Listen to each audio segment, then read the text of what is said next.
ದಂಡಕ ಮಂಡಲ ಧರಿಸುವ ಯತಿಗಳ ಕಂಡೆನ ಕನಸಿನಲ್ಲೇ.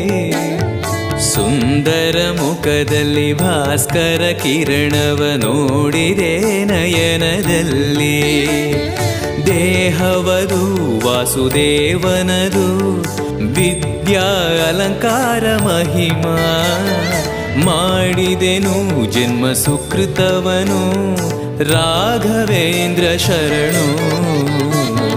ಪೂಜ್ಯಾಯ ರಾಘವೇಂದ್ರಾಯ ಸತ್ಯಧರ್ಮರತಾಯ ಚ ಭಜತಾಂ ಕಲ್ಪವೃಕ್ಷಾಯ ನಮತಾಂ ಕಾಮಧೇನವೇ. ದಾರಿಯ ತೋರುವ ಧರ್ಮವ ನಡೆಸುವ ಯೋಗಿಯೇ ಜ್ಞಾನರಾಜ. ವಾರಿದಿ ಎಂಬೋ